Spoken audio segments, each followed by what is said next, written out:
I'm going to hand over to Melanie Tai. Melanie Tai is from the Neighbourhood House in Hyatt Neighbourhood House. She's the manager there. And certainly within Victoria, she's been incredibly active in this space as well. So Melanie, I'm happy to hand over to you. Thanks. Good afternoon, everyone. Thanks for having me. I'd just like to acknowledge I'm sitting on the land of the Bunurong people of the Kulin Nation and pay my respects to elders past, present and emerging. Thanks, Cara. That was fantastic to hear about what you're doing on the ground. And I'm really pleased because you're probably 6 months to a year down the track from us. So obviously I'm taking lots of notes and pinching all your good ideas.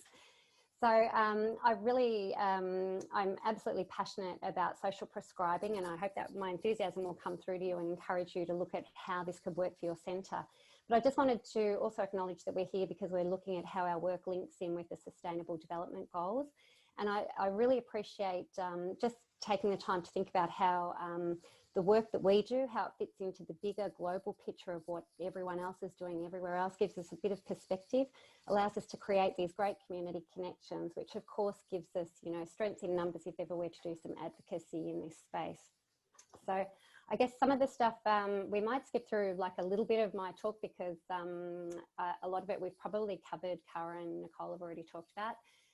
But just on the second slide there, so good health and wellbeing, which is what the Sustainable Development Goal number 3 is.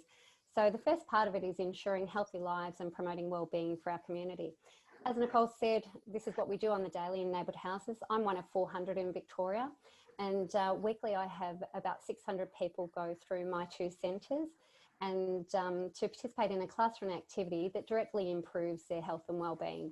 And it's not just about the exercise classes, of which we have numerous for all ages and abilities, but all healthy cooking classes. It's financial literacy, it's education, computer classes, book club, craft, all of those type of things.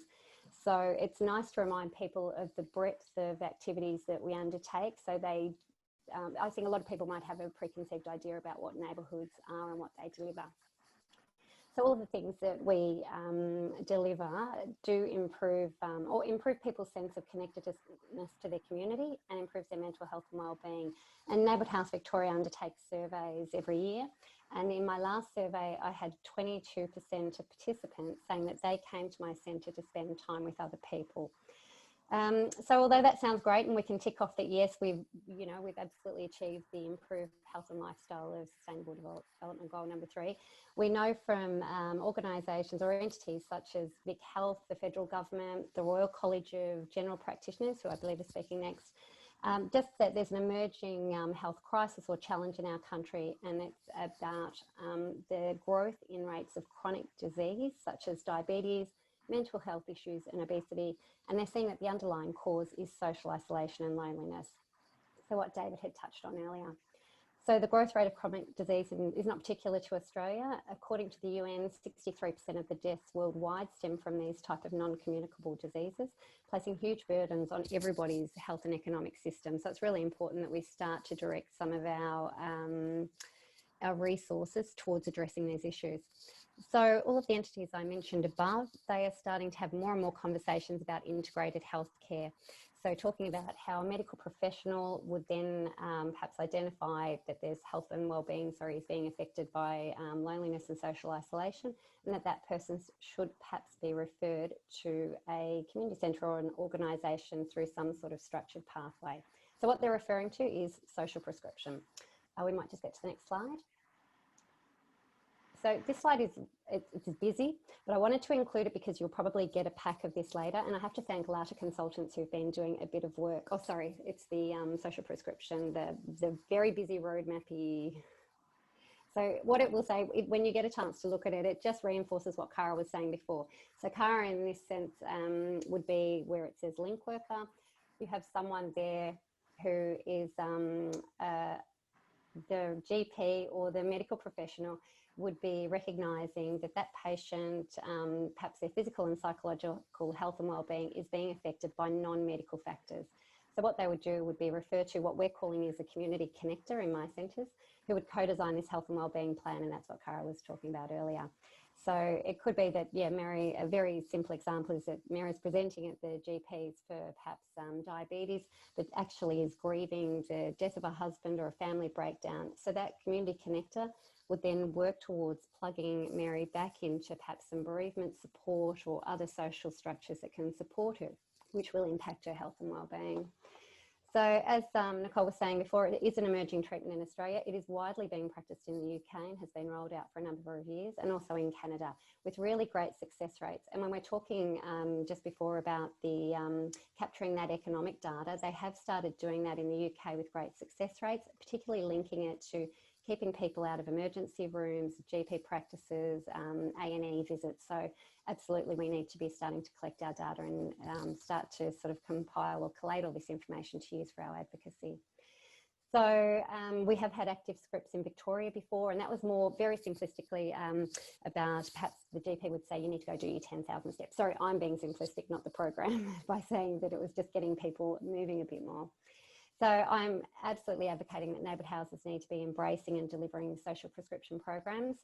We are best placed due to our pre-existing relationships that we have with not only our community participants, but we also have got those existing structures of support with local stakeholders, such as our councils, our voluntary organisations, our Rotaries, U3As, all of these. So it is absolutely an extension of the services that we are already providing daily as we connect people to not only opportunities within our own neighbourhood houses, but also to those other organisations around us. So it really builds the capacity of our community. In my neighbourhood house, that same survey that I was talking about before, that Neighbourhood House Victoria undertook, 20% of my participants said they came to meet new people, and 18% said that they came to improve their wellbeing of confidence. So they're already self-referring into my centres, and that's social prescription, and my centre already has that structure in place. Next slide, thanks Emma. So what are my centres doing? We've just started to think about how do we reach those who are socially isolated and lonely, and we thought we'd be really proactive in this space because we could see what was happening, and also we know from the stats, particularly in my area, that there's going to be an exponential increase in lone households and adults over the age of 60. So we thought, how do we start to respond to that community need? So we got in touch with our local primary health network, South Eastern Melbourne, and also the Southern Melbourne Primary Care Partnership. And this has been absolutely invaluable. The advice they've given and the time, they've been very generous in catching us up to speed with what happens in the health sector and giving us a bit of context about social prescribing and integrated care. We also started cold calling our local GPs, allied health professionals, which until I started looking into this, I didn't even know what that term meant. It just means physios, chiropodists, all of those, not ancillary, that's the wrong word, but you know what I mean, those other health professionals. We started cold calling them, letting them know that we'd like to work together with them to start improving the health and wellbeing of their patients. Like Cara, we thought laterally about ward organisations, like where else can we get some pathway referrals happening. We started to think also it's the RSLs, the men's shared faith-based organisations, those places where people might only just go once a week. So there's still opportunities there to be sort of providing a bit of a more direct link and path, a bit more support that we could do some outreach in. We created a database of our local stakeholder organisations, and we held an expo last year. We had 34 organisations come along to showcase to our community what we actually have on offer. And as I mentioned above before about the SDGs, the first part was about improving health and wellbeing, but the second part was about ensuring equal access to quality healthcare. So we started thinking about the demographics in our area, and we know that we have areas of lower socioeconomic areas within my very affluent neighbourhood, and we know that chronic disease pushes households from poverty into deprivation. So we deliberately are offering more support in those areas where we think it's needed, and we are working a lot with public housing tenants. We also applied for and received a grant for a community connector. So I now have someone for a day a week with a social work background, and I saw that was one of the questions before. And it's really difficult in the UK. They have people of all varying skills, but I feel it is, for us, social work background really covers the advocacy, counselling type casework that seems to be coming through the door with social prescribing. The next slide, thanks. So we started our social prescription project in February, and as you can imagine, the project has changed a little bit with COVID. So it's not quite at the stage where we thought it would be.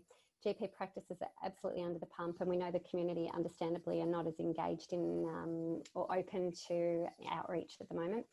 So, but this has given us the time to develop our data collection and our monitoring evaluation templates. And like Cara, we've gone with very consistent collection using the Warwick Edinburgh, the loneliness scale, and also mental health and wellbeing. So the data we're capturing is very consistent, which we hope then can be used for advocacy.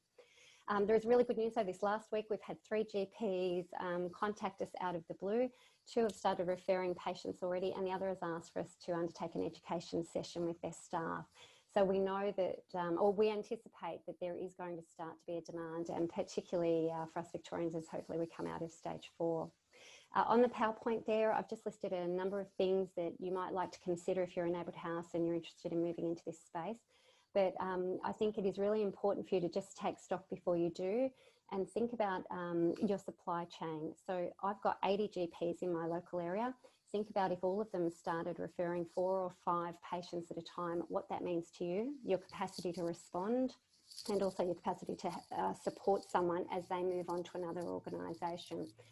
And I guess from an advocacy point of view, I'm really interested in how neighbourhood houses get recognised by financially by the health sector for the work that we do in keeping people out of ER and the doctor's surgeries. So we do need to be making some sort of case for that. And because I'd hate to think then we're just cost shifting from one sector, the health sector, to the community sector. And I'd love for us to think laterally about how could some of our programs get on the PBS system, or if we think really differently about what we do and how it plugs into health. We will continue to roll this program out. I'm committed to it for a few years, and my board, who are pretty innovative, they're keen to keep supporting this out. And lastly, I'm confident that through all of our activities, everyday activities, all of our neighbourhood houses are actually contributing to implementing the SDGs number 3s. And as a global citizen, though, we need to acknowledge our role as a first world country and ask ourselves how we extend our support and resources to our overseas neighbours to achieve their SDG 3s in their communities. And on the last slide, I've just got a list of resources, and you can contact me. I think my details will be at the back, and Cameron will probably send the slides around. But thanks.